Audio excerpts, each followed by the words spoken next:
John. Here's Aloisi for a place in the World Cup. For us. He scored! Australia have done it! He's done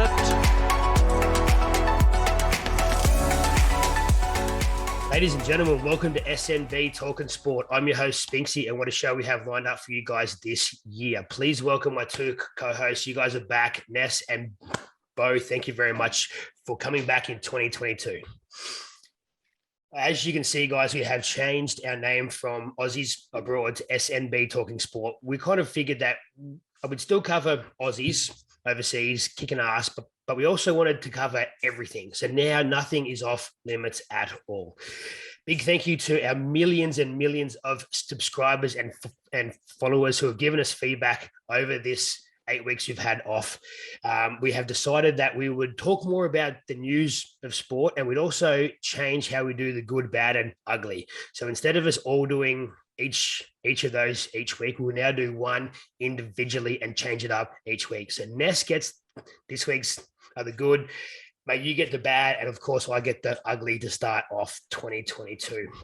Big thank you to Lucas and Joshua, our producers of the show, who make us look fantastic every week. We couldn't do this without you guys, so big thank you to you guys. Without further ado, guys, let's get started. How was your summer? Mr. Bo Kennett, you can go first, buddy. How was your summer? It's been a long weeks. How was it? I'll kick us off. My summer was actually beautiful. I managed to get down to Victoria, a little country town called Bright, which is just beautiful with the family, the Mrs. family. A few days down at the coast, blessed with weather, like great weather, plenty of beers, heaps of just catching up on TV shows.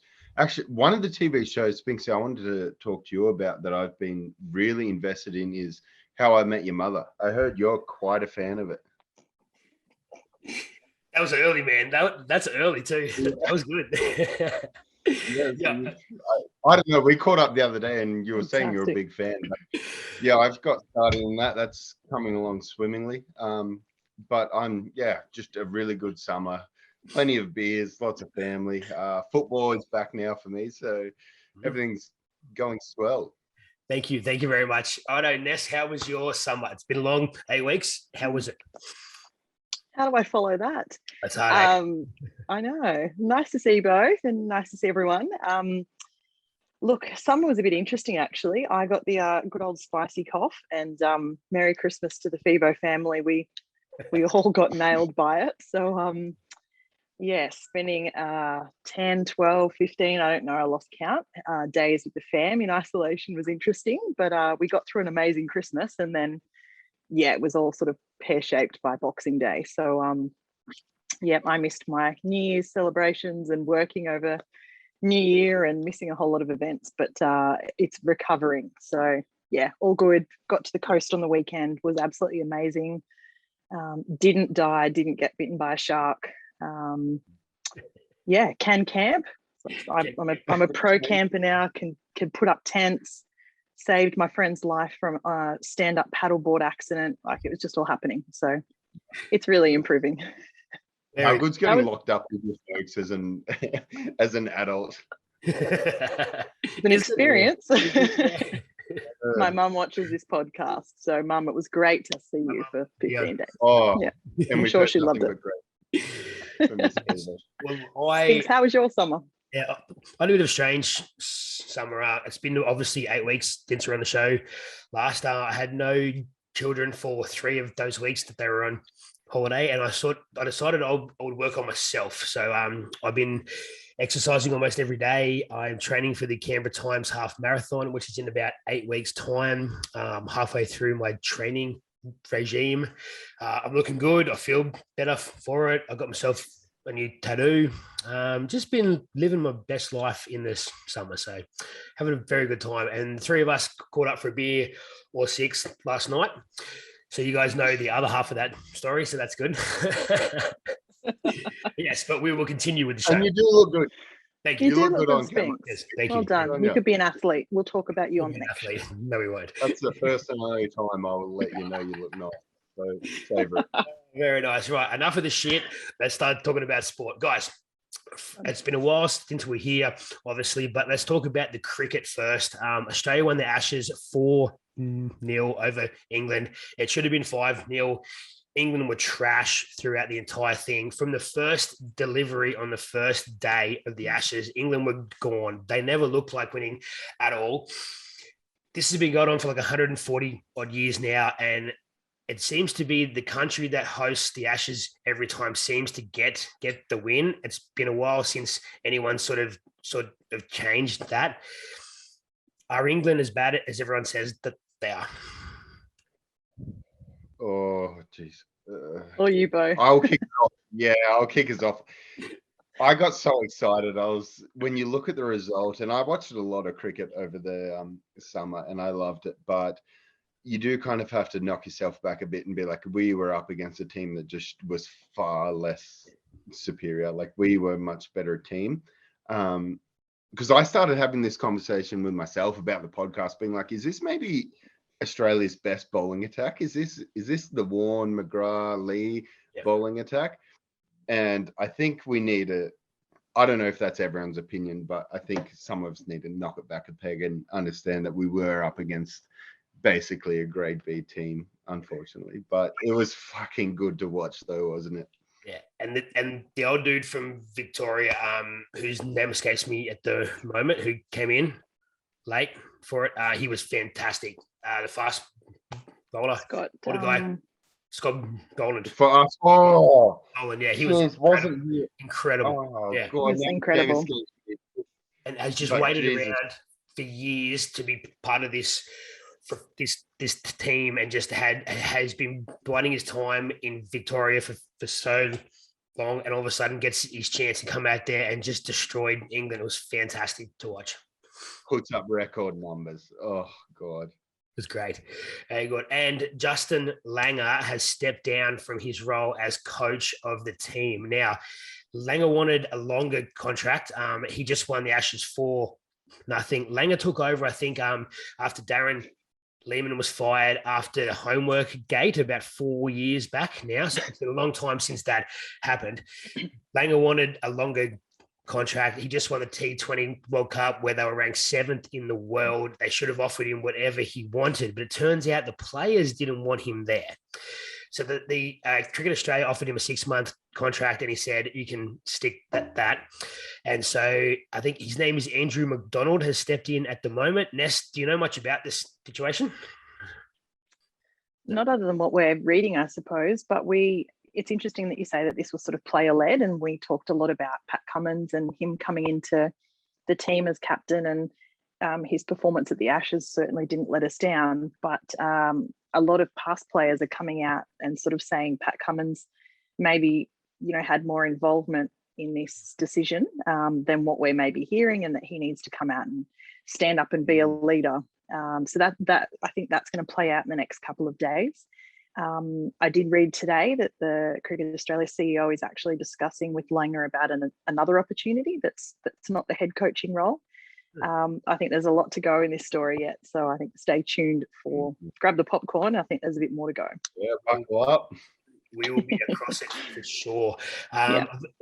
Obviously, the ODIs and T20s between Australia and England, Australia and New Zealand have been cancelled due to COVID, but we've had some cricket here in Canberra, hosted by our very own Ness Fibo. Ness, how was it having the women's Ashes here, and did you actually get any work done at all, or were you just sitting there with your feet up on the sideline?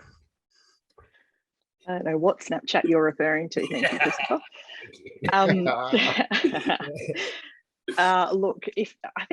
Firstly, if I'm still working really hard on game day, I've not done my job. So that's why I get to relax and send you cool snaps. But it's amazing to have any content, but international content back at our venues. And it was really great. We love having the Aussie women here, and they played amazing. The last sort of hour and a half of the women's Ashes was just dynamite, and it will long go down as a game in history. It was just epic, just prolific bowling and batting by both teams. So that was pretty cool. And then the ODI that followed. So Beth Mooney played an incredible innings. She had surgery on a broken jaw from a training accident and played 12 days later. and made 50.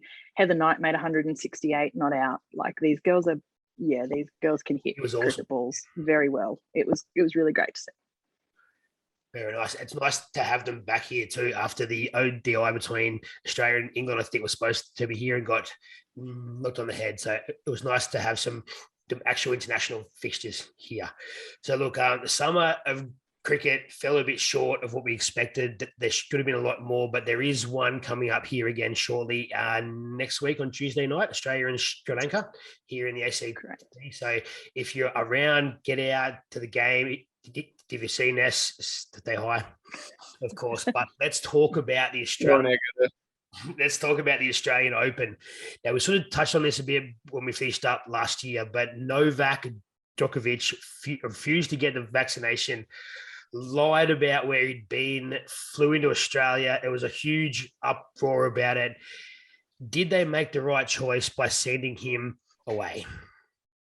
Either one of you, just did they make the right choice? I think they had to. I guess. That's good. Look, this is controversial to the core, isn't it? But I think if the situation had have erupted in a different city, it may have been different. Yeah. But I think government had to make the decision that it made because it was Melbourne and they are the most locked down city, I think, in the world after COVID. So we talked every episode last year about, what COVID's done to the sport world. If they had have let him stay based on that and based on the rules of the tournament being that you had to be double vaxxed, the riots that we saw probably would have tripled. So I think they did make the right call. I agree. Ness has absolutely just nailed that so well. That was good. Was it a wonderful thing to see two Aussie males in the doubles that we haven't liked for a long time go on to win the doubles? Was that a beautiful thing? Oh, jeez. I've been so vocal on this podcast about supporting Nick Kyrgios, and there's no way you can't love Marcus either. So it was great. For me, I was just fired up the entire time. I was here for it, and I couldn't get enough of it, seeing those boys win. I don't even think they've played together since they were young. Long time. Yeah. So to come out, and I think it was the semis where they beat the number one, and then come out win the doubles. Good on the boys. I'm here for it. I'm here for the Nick Kyrgios love, which there's not many of us. You're on your own. You can love or hate Kyrgios, and I understand it. Geez, if you don't love Kokonakis, then the boy's been through a lot. He's had some serious injury issues, and to bounce back and win a doubles championship is beautiful. Good thing to watch. And of course, congratulations to Ash Barty, who won the women's first Australian women to win in 44 years. She received the trophy from a great of ours, Yvonne, after the tournament, which was lovely to see. Ash went on to win. She is the world number one for a reason. Won't touch too much on this now because I want to talk about it later, but we'll come back to this topic, I'm sure. So let's move on to the Socceroos now. Now, the reasons I look this old is because of the Socceroos. These guys are killing me. I've been a fan of the Socceroos since I was about 4 years old, and every time they fuck this up, it's not that hard. Like, they've made qualification for us easier and easier every single fucking year, and you continue to make this harder on me. Okay, so they've now drawn with Oman 2-2 earlier in the week. They've got 2 more games to go to qualify for the World Cup in Abu Dhabi or wherever it is, right? The 2 games they have to play are against the 2 teams above them on the table. They have to win both those games. It's probably not going to happen, which then means they need to qualify through South America again. I've been there down the Uruguay path, all these different paths over the years, and it's frustrating. It's frustrating. I think the only thing I can put my finger on at the moment is when the Socceroos were huge back in the day with your Cahills and your Emertons and your Skokos and all that, they were all in big European comps. Whereas now they're not in these big big European comps. There's so much talent around the world at the moment that the Aussies are struggling to be in these massive teams, which we once were. So we're not getting these huge games all the time. And that frustrates me. And it's just, it's weighing on my age. These lines weren't here last week. Or what is this? That's a lie. The Socceroos wrinkles are long ingrained in our faces. You nailed it, Spinks. And we talked last year about the fact that there are no Aussies playing in the EPL. So I think you're right. I think they're lacking kind of that next level experience. And then we're getting absolutely smoked by teams that we should be, like Australia should be beating Oman. Yeah, there's no reason for Australia not to be beating Oman in soccer. So yeah, I think that's the only thing. Is there a lack of pathway development? I don't know. Like, are we not breeding our young ones to then get them at that standard so that when we do lose those big names, there's no one coming up through the ranks? Is that another sort of problem as well? I'm not sure. Question for you guys though, is this a problem with talent or it's a problem with coaching? Column A, column B for me. I think we've got the coaches there. I just don't think even the A-League is as strong as it was five or 6 years back. I think the A-League has really dropped off in the last couple of seasons. They've added 2 or 3 more teams the last couple of years, and the talent is just not there anymore. And like it used to be a very healthy sport in this country, whereas when I was younger, everyone was playing soccer, and it just as we got older, it's not the case now. So I don't know. I just think that they need to refocus a bit more. But next year, from after this World Cup, the dude who runs FIFA has said he's going to up it from 32 teams to 46 teams or some shit. So we'll get in easily, but I don't want to get in easily. I want to do it the hard way and be one of those 32 teams. I don't want to get in there if there's like 50 teams. Who cares? Yeah, we should be aspiring for that too. We shouldn't actually be just taking the easiest path into a World Cup. Like, you actually want to feel like you deserve it, but we also should be deserving of it by playing better. Speaking about disappointing Australians, the Matildas got beaten in the quarter final after they wiped the floor with everyone in their group stage. They beat Thailand like 18-0 in a game. 18-0.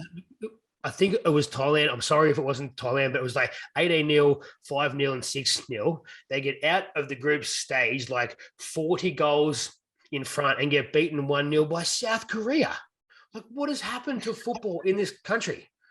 Do you know what, Spinks? I actually watched it. We had just finished the Ashes at Manuka Oval and I went to the pub and watched this game. And South Korea, from the minute that whistle went, were just so dominant. They were on every ball they had. It felt like they had an hour to and 15 options in front of them. Like, we couldn't string together passes. We had minimal shots on goal. We gave away a penalty. Luckily, they pretty much were trying for an AFL goal and not a soccer goal, and it went miles over the crossbar. But it was horrific. The standard, I haven't seen the Socceroos perform that poorly in a long time. And I think, the Matildas, and they were very much reflective of how the Socceroos had played. So we're used to the Matildas being the dominant force. I actually will pinpoint that I think Sam Kerr is not the right leader for that team. And I think a Claire Polkinghorne is probably a better option. I think Sam Kerr needs to just focus on scoring goals. There's too much pressure on her, and I don't think that she's fit for that leadership position. Does Elise need to come back into the team? Elise Perry? She's got bad hamstrings, man. She's not playing soccer anymore, I don't think. I don't know. That was an inside joke, Elise. You know what? She would probably do it, and probably do it with ease. Exactly. Look, let's turn our attention off Australian sport now, because these guys are frustrating me. Let's talk about the wonderful world of the NFL.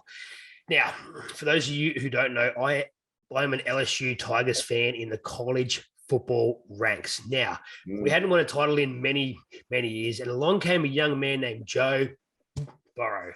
And Joe Burrow took us to our first national title in a long time. Joe Burrow then gets drafted by the Cincinnati Bengals, the worst franchise in football history ever. In his second season with the Bengals, my boy Joey Burrow is going to the Super Bowl. Big shout out to the Bengals and Joe Burrow. They'll be up against the Rams on Monday at 10:30. I think it is next Monday on Valentine's Day. So forget about your missus, forget about your husband. Take the day off work and watch the Super Bowl. You will thank me later. Now, I want to talk about Tom Brady as well. He's 44 years old, is he, this year? He's been around for 50 years in the NFL. He's been doing it for a very long time. Will we ever see anyone, mate, that is better than he was? We'll see. Heaps. I'm sorry, I'm taking over this segment. We'll see. We're seeing people right now better than Tom Brady. There's so many guys better than Tom Brady. Will we see anyone more successful? No, absolutely not. I think the things he's accomplished is, in sport in general, just no one's going to touch the surface of what he's done. But will we see better athletes and better players? Absolutely. I've not been shy about it on this podcast. The guy is super overrated. Very good. Very good. Elite. Very great. But the amount of smoke that gets blown up his ass for throwing the ball to his running back 2 yards away from him. He's got 7 Super Bowls. We've all been through it. He could easily be 0-10 in the Super Bowl, if not for a lot of things that go his way, and they consistently go his way. I think he puts pressure on defenses because they know that the things he can do, but as an individual athlete, like, oh, come on. He's the luckiest of all time, but he's also, not to take it away from him, very good. But it's a sad day that he's gone. It's the end of an era. There's no longer someone for me personally to just hate, to just get as much enjoyment of him losing as my own team winning. So it's something I have to work on now. Great for the sport, great for the game. Hate everyone that loves him. Hate Patriot supporters. Hate Buccaneers supporters. So go be a real dad for. Did we see disappointing seasons from the Cowboys, the Chiefs, and the Seahawks? Yeah. Disappointing, Dallas for sure. Dallas I had as a smoky. They are so talented, and to not advance further than what they did for sure. Kansas City, you can't say it's a disappointment when you make as far as they made. Seattle, huge disappointment. Still a lot of talent in that team. Great quarterback and just weapons everywhere. They're probably they're maybe the biggest disappointment. Dallas for sure. And sorry, it's kind of touches home, but I was huge on Dallas. They are too good to get where they went. Yeah, that a very rough year, the Cowboys, and for them to be out the first round of the finals was very upsetting to me, and the amount of abuse I copped the week after. Talking about the last time the Cowboys won a playoff game, they were on VHS tape, which was great. So thank you very much to everyone who reached out to me. I hate all of you. So thank you. Sticking with American. I hate you just as much for being a Dallas fan, I promise you. They do. Sticking with American sport, let's talk about the NBA and basketball in general now. Now, mate, we had a friend of yours on the show probably about 4 or 5 months back now, and he gave us a preview of the NBA season, and he said my Lakers would do really well this year, and your Chicago team would be probably the worst in the league. Can you give us an update on how the NBA season is currently going? Oh, I certainly can. And this is a little shout out to Luca De Angelis.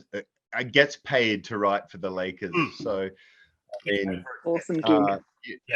Yeah, you would assume good at his job. Hopefully he's been fired. Deservingly so. And to come out, he told us on the podcast that, don't get too heavy on the Bulls. And Lakers have everything they need to win a ship. They've got talent, and all the old heads will work together in that. And it's ugly for them, and it's gorgeous for the Chicago Bulls, isn't it? Yeah, it's been a good year for the Bulls, actually. We dropped a couple of games without a couple of the stars. So Zach Levine is missed a few games. Lonzo Ball's missed a few games.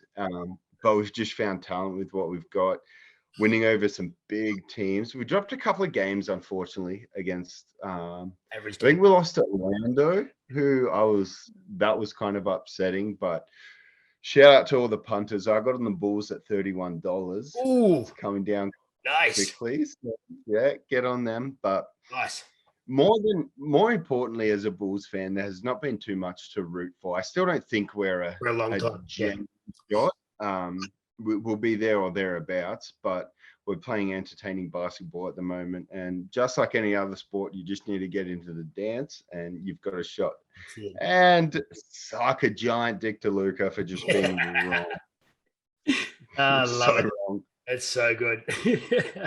Yes, my Lakers are struggling at the moment, but I think as long as they're in that top 10, I think it is now, I think they'll be there on the day, but maybe not all the way there on the day. But all we need to do is finish above 500 and make that top 10. And I think things will start to look up. But Ness, you've got news from back here in Australia about a former Opal who is returning to the game.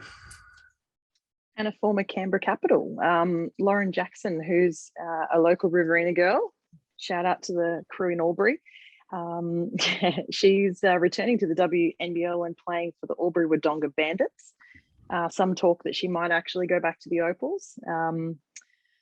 She spent a lot of time on the sideline for the Capitals. She was injured. She was a little bit David Pocock-like and spent a lot of time riding the pine. But yeah, look, be interesting. She was, she's a dominant player. She's probably the best that we'll ever see. Let's just hope that her return is not as controversial as our friend Ben Simmons has been. Let's hope. Hopefully that one goes better. We will give updates on Mr. Simmons in the coming weeks, I'm sure, once he finally finds Benjamin. But you two, nice work. You two are massive Formula One fans. Can you run us all through what happened at the end of last season? And how do we end up here? Because as a part-time fan of the sport, I even tuned in for it, and it was controversial as. Who wants to go first, guys? Just go. Ness, I've spoken enough. I'll let you take over. If that's okay, anyway. I'd love you to chime in here, Bo. It was epic, right? Yeah. And it's continued. I think it was the longest saga we had. Toto Wolff's, like his wife was in on it. She was on Instagram posting stuff about how controversial it was. It had everyone talking. So Max Verstappen winning and Lewis Hamilton, is he coming back? I don't know. He's saying that he will. There's all these cryptic things going on in social media. It's wild. I actually just love that the focus is on Red Bull and Mercedes, and I just think this is the year for Ferrari to really dominate. There's a personal there's a little bit of agenda. It's very well known that Carlos Sainz is the best thing ever, but he was one of the most successful and most consistent drivers last year. And I mean, I may follow them on Instagram, just don't know, maybe. Man, they're working hard in the gym, and nothing to do with Carlos Sainz at all. Only look at the fully clothed photos as well. But I think this is their time. I think they're in the prime of their careers, and I also feel like that this is the time for Lando Norris and Daniel Ricciardo as well to shine. So that's my 2 cents. But Bo, what are your thoughts? My only thoughts are going back to the original question of the whole the last race, and I assume we all know how it unfolded. If we don't, there was a safety car in the last 3 laps, I think, which dragged it out into safety car come off the track with the last lap to go, and it just become a shootout with Max and Lewis, and Max was on fresh tires. And I'm a big Red Bull fan. I'm rooting for Red Bull, but I think I'm the first to admit in that case, like, they kind of bent the rules for Max to win, and it will sit with me forever where they chimed into the Mercedes team on the headset to head control, just being like, this is not fair. Like, this isn't okay. Like, this is not what racing is about. And for me, it's hard to root for someone to win and then them win where you kind of know it's unfair. Like, Max probably shouldn't, the safety car probably shouldn't have come off. And Max, with 1 lap to go, is never going to lose to anyone on a fresh set of tires. So he wins the championship, and well deserved. Like, not to take away from the rest of the season where he was amazing and had a couple of races where he was so unlucky he didn't finish, and probably does deserve the win. But to win in that fashion, there's almost an asterisk next to that championship for me, I think. More importantly, there's talk about him moving into kart number 1 instead of 33. So I think it'd be nice to see Red Bull in the number 1, and I'm just excited for the new year and the new season. And there's a lot of changes happening in F1, so we'll get to talk about that. So And we don't have the first race of the season here anymore, do we? I think we're race 3 or 4, aren't we? Yeah, We're in April. April. Yeah. So yes, there's a lot to talk about with that. But at the moment, the Winter Olympics is on, and I've been watching a little bit of it lately. The downhill. The luge, those guys are fucking mental. Crazy. What that for? And then they're slapping the sides and they're gone. However, we're good at a few things. I watched the snowboard half pipe. I love that. I told my children this year we would spend some time this winter up in the mountains. They are stoked. So, and stoked is a snowboarding word, just in case you guys don't know the winning word, because I'm hip. So yeah, we've been watching the Winter Olympics together.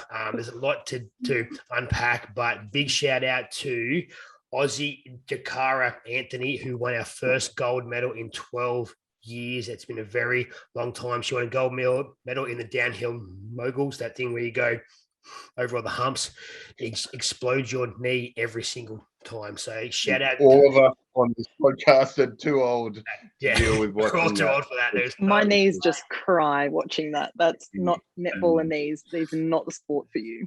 But if you're interested, I think there's still about 8 or 9 days left from memory. Tune in to Channel 7. They sponsor the show. They don't. But tune in to Channel 7 for... Our payments are going to Spinks, Bo. Yeah, thanks. Yeah, cheers. Right, that is all we have for all the sports news this week. It's time for the good, bad, and ugly. Ness, you get the good this week. What has been your good for the summer? Oh, we've just covered so much great ground, but there's no shock here. We waited 2 years, and thank you, COVID, you are a pain, but thank you for finally returning the international netball to our TVs. Completely sleep deprived was I for 5 days, and I'd do it again in a heartbeat, but it was amazing to see the Diamonds back in action. The quad series was played over in England, and so New Zealand, England, Australia, and South Africa took on in this amazing contest, and Australia has really struggled over the last couple of years. We talked about it last year about how some of these other teams are really pushing for that number 1 and 2 spot, which has traditionally been held by Australia and New Zealand. New Zealand they have fallen apart completely. You can see it in the coach's face. They are just not the powerhouses that they used to be. And the English Roses have been really dominant the last 12 to sort of 24 months. They won the Com Games, but we had it all over them. So first win for Stacey Marinkovic, the new Diamonds coach. We all know how I feel about the Vixens captain being the Diamonds captain, Lizzie Watson, back from a foot injury that kept her on the sidelines for my Vixens last year. She was great again and dominated in that leadership role. And when we actually took off Courtney Bruce, I'll keep my feelings aside for Courtney Bruce, but when we took her off the court, we dominated and we put the Vixens defense in. So I think I was messaging you guys going, you should tune in for the last 15 minutes. We're about to get smoked by England. And I went and made a cup of coffee and I came back and we were winning. So really good to see. Gretel Buetta, who is Gretel Tippett, Kurt Tippett's sister. She was back on court after giving birth to her little boy. about 4 or 5 months after, I think, and she won Player of the Series. She was a complete stellar performance in goal attack. So much to like about a new team for the Diamonds. Amazing to see. We were a little bit back to the Diamonds of old. So I could not have been happier with no sleep. The fact that we smashed it, it was great. So are we looking like Australia and England are the 1 and 2 now? Because for so long it was Australia and New Zealand. So exactly, yeah. The Diamonds and England definitely in 1 and 2, and England have a lot of players that play over in our Suncorp Super Netball competition. So you can see they're very used to all playing with each other. They know exactly where each other are going to be, and I think that's just making for a great international contest. That's great. And the netball starts up again over here soon, which will be nice because I enjoyed the fact that my Swifts went on to win the comp last year. So where did your Vixens... Had to ruin it. We were first as well, but just from the bottom. First, the other end. Yeah. Okay. Yeah. Playing for the draft. Nice. Yeah, just watching. Righto, Bo, you're up for the bad this week, mate. What have you got for us with the bad? Here I am with the bad. I'm going to kick us off, and I am just going close to my heart. And I'm sorry for the big Aussie listeners, but want to hear Australian. But first podcast of the year, I'm focusing on what's close to my heart. And that's very clear. It's the NFL. It means so much to me. My Indianapolis Colts mean so much to me. And the bad is directed purely at them. Coming into the season, a lot of hype. And for guys or girls that don't really follow the sport, a team with a lot of hype comes into the last week of the season needing to beat the worst team in the league. And you beat the worst team, you're into the playoffs. Everything's looking shiny. You can't lose. You're a 14-point, that's 2-touchdown favorite coming into the game. So no worries, we got this. Don't you worry. And no, we get our ass handed to us by the worst team in the worst situation. We're at home, and it just, I was in a bad mood. I was not even a bad mood. I was sad. So my bad is the 2021 Indianapolis Colts not making the finals because in the last game of the season, they lost to the worst team in the league. And I'll try not to focus too much on the NFL, but coming into the first episode of the season, I've got to hit home. And my God, did I just go through an entire football season of heartache and ups and downs and so many good things and so many bad things, having such a great team, and then falling short, but to such a bad football team, literally the worst football team in the league. So shout out to me for still being here with us today, because my God, Bo, did they need some of your post touchdown celebration help? Like, was that what they needed, or some of the takeaways that from Spinks and I visiting your game? Like, is that? Yeah, there wasn't enough knees for injuries. There wasn't me dancing well enough. The chip and chase, Bo. Or did they not do the chip and chase? And at no stage did they chip and chase, and it was clearly on for all 4 quarters. I was screaming. I was on the phone to the coach saying, you know what, fuck the rules necessarily. Chip and chase is on. And we didn't do it. And so we didn't get to make the playoffs. Beautiful. Write a letter. I love it. It's so good. I'm in for the ugly this week, and this is going to be controversial, but it's the first show of the year, so why not, eh? Why not? Big shout out to Ash Barty for winning the Australian Open, but in my eyes, Ash, you failed. Not because you had a stubby after the game. That's fine. Fantastic. That's very Aussie of you, but you showed no emotion at all. I wrote a bit of a spiel earlier, but I'm not even going to read it. I'm just going to go with it, right? So, go off your emotions, Spinks. Let's go. Yvonne Goolagong is from a small town just outside of where Ness and I lived for many years. And Yvonne is a saint, right? And they bring Yvonne out and she gives Ash Barty the trophy. Ash Barty doesn't even thank her. Doesn't thank her for all the years of shit that she went through. Doesn't thank her Aboriginal heritage at all. Ash Barty thanked hardly anyone in a speech except herself. The young lady who she lost to, who lost in the final, she cried, and she thanked the stewards and the people who made her food and the children who collected all the rackets and the balls, and she thanked everyone she's ever met in her entire life. Ash Barty went on some random rant about something and didn't thank the people who made it possible for her. And you know what? Do you know why we like Federer and Nadal? Because they shed a tear, even if it's a fake tear. People love you for a cry. Have a cry. Like, just shed a tear. Say, oh my God, thank you so much, and cry. Fake one. Come on, girl. Like, seriously. We went through this whole thing where we hadn't won a title in nearly 50 years, and you couldn't even cry and thank the person standing fucking next to you. What is wrong with you? Like, there's been a lot of talk for a long time that Ash Barty is not the Australian champion that Australian people need, right? Think back to when Leighton Hewitt won the US Open, right? Leighton Hewitt had come on and been strong in between a time when we just gone through Agassi and Sampras, who were awesome for like 20 years. And he was in between the time before Nadal and Federer, right? So Hewitt became a champion because there was no one else. Is Ash Barty a champion because there's no one else? Because we've just gone through the Williams sisters and we're in a period before there is someone else. Is Ash Barty just there because there's no one else? That's my question.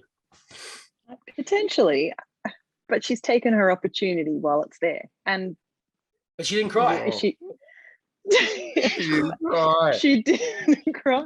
Get a fake Some of us just don't cry, right? I've never thought of it like that, and you're not going to. I respect you for bringing that out and saying it at the moment, because it's so difficult to say in a world of sports. So potentially we are. It's just there's not that elite talent, and maybe it's time to recognize that. Me personally, not a big Ash Barty fan. So I'm here with you to not support her while I support her. She's Australian. Good on you. Exactly. Love you. Exactly. Good on I get yourself. that. Yeah.